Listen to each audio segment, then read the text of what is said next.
E agora o ministro Rui Costa está falando ao vivo, vamos acompanhar. Números de crédito, além do Banco do Brasil, de todos os, do BNDES, do Banco do Nordeste, do BASA, demonstrando um crescimento bastante substantivo e bastante representativo de todas as linhas de crédito, do micro, da agricultura familiar, do pequeno, do agronegócio, da média empresa, da grande empresa. Portanto, os bancos alcançando seus melhores resultados, o Banco do Brasil, o maior resultado da sua história. E também números expressivos que remontam, portanto, dados de 10, 15, 20 anos com melhores resultados, tanto do ponto de vista de crédito como também de indicadores. E cada ministro teve a oportunidade de, durante 5 minutos, apresentar as principais linhas de atuação do seu ministério e, eventualmente, alguns falando dos desafios que tinham até o final do ano. Então, portanto, é uma reunião onde todos saem bastante otimistas com o momento que nós estamos vivendo e o que foi planejado, chegou o momento da colheita e nós estamos começando a colher.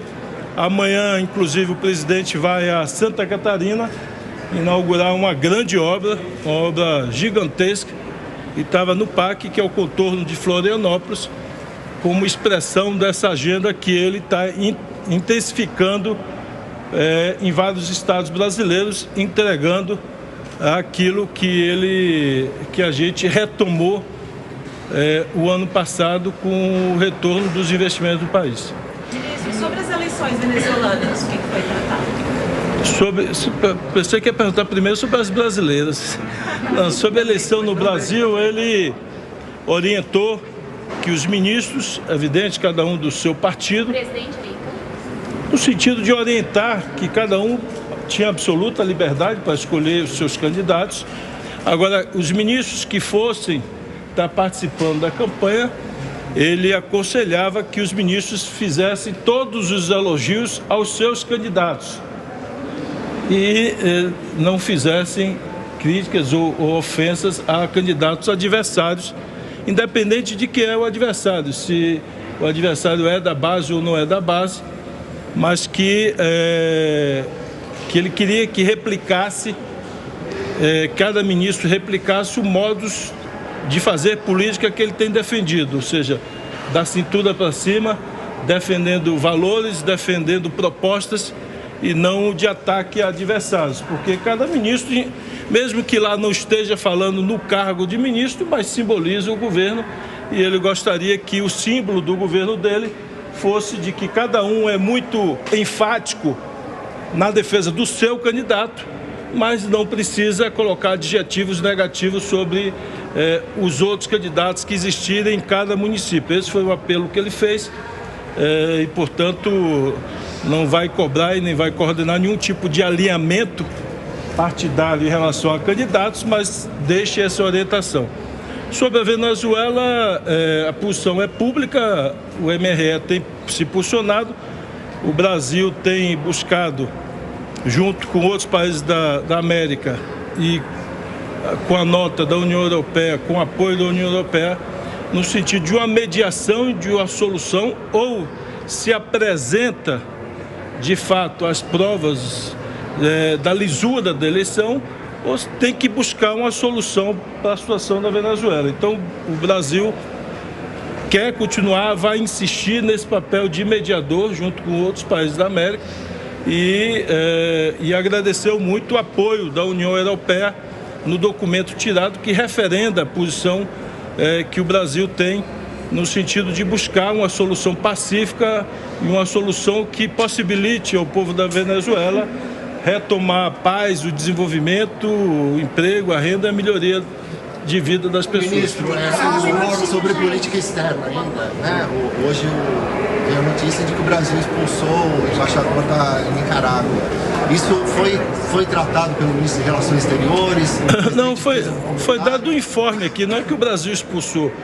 Aqui, eu não sou diplomata, mas de ouvir, eu aprendi que na diplomacia tem uma palavra que chama-se reciprocidade.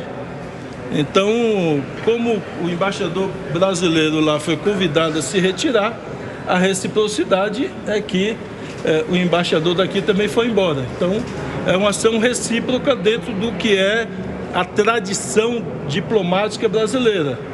O Brasil, e o presidente voltou a reafirmar ali na reunião, ele quer buscar paz e um bom relacionamento com todo mundo, mas não pode aceitar que seus representantes, seus embaixadores sejam importunados, a não ser que tenham cometido atos que fujam da tradição diplomática brasileira. Comprovado isso, o erro seria nosso. Não comprovado isso, é uma agressão fortuita ao padrão internacional de respeito às embaixadas e aos embaixadores. O não comparecimento a um ato governamental ou institucional não caracteriza e nem pode caracterizar uma reação do país. Nenhum embaixador de país nenhum é obrigado a estar presente nos eventos. Nós vamos ter o 7 de setembro aqui, nós mandamos convite para as embaixadas, mas ninguém é obrigado a ir. E a ausência não significa uma agressão ao país. Então, vem se quiser, nós convidamos todos. Então, se aqui vai ter uma solenidade, uma reunião com o embaixador, nós convidamos todo mundo. Então, se alguém faltar, não vai sofrer sanções por conta disso. E até então a informação que tem, que é o único, vamos dizer assim, ato do embaixador foi não ir num determinado evento comemorativo lá na Nicarágua e em função disso estava sendo retaliado. Então isso não tem o menor cabimento, isso é uma violação do direito internacional, da diplomacia internacional, como se quisesse obrigar todos os embaixadores de um país a estar presente em todos os atos comemorativos desse país. Em lugar nenhum do mundo é assim, não faz parte da diplomacia internacional nem da história da diplomacia brasileira. Ministro, o corte de 15 bilhões que o governo precisou fazer impactou de que forma os ministérios para essa reunião? O que trouxeram de dificuldades às pastas mais afetadas? O que impactou os ministérios, que todo mundo olhou assim com um ar de alegria para a junta orçamentária, para mim, para a Haddad, para a Simone e para a Esther. Não, obviamente corte é corte, gente. Se precisa ajustar, ninguém vai estar com um sorriso na orelha, mas é necessário, e o corte em função do compromisso reiterado muitas vezes pelo presidente da República de compromisso com sua política fiscal, com a responsabilidade fiscal, com o equilíbrio fiscal, e o presidente já disse isso várias vezes, e o corte faz parte da reafirmação desse compromisso do presidente, e todos estão cientes disso. E vida que segue, e vai ter que se ajustar isso dentro do cronograma de execução dos programas de cada ministério.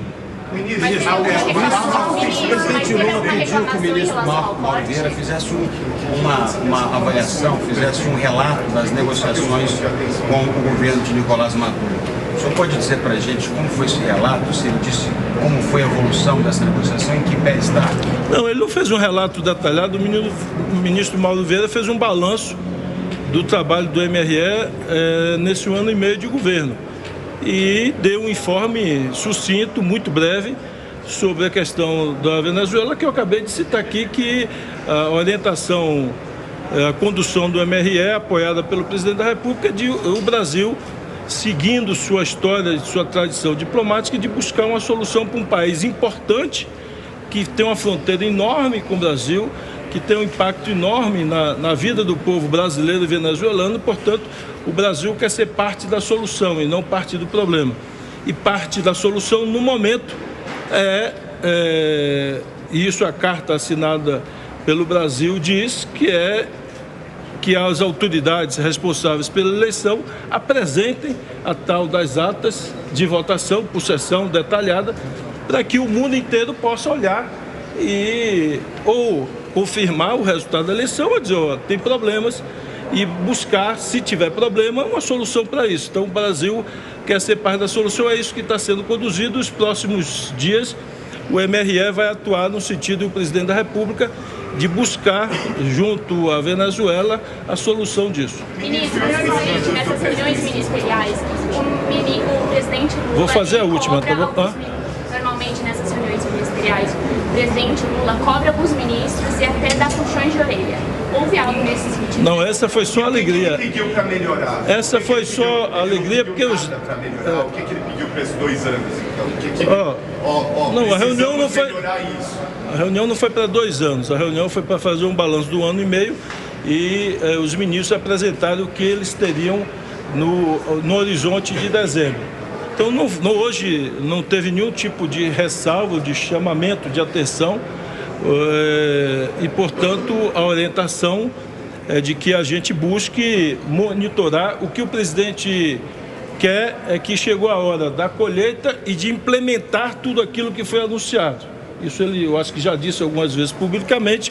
Ele não quer mais a criação de programas, de propostas novas, que não é um momento de plantar, é um momento de regar, botar fertilizante e colher. Então, daqui para frente é cuidar do que foi plantado e fazer com que a gente possa, até o final do mandato, colher. Porque se a gente continuar querendo plantar até o final do mandato, você não vai colher o que tentou plantar, tá certo? Obrigado, um abraço.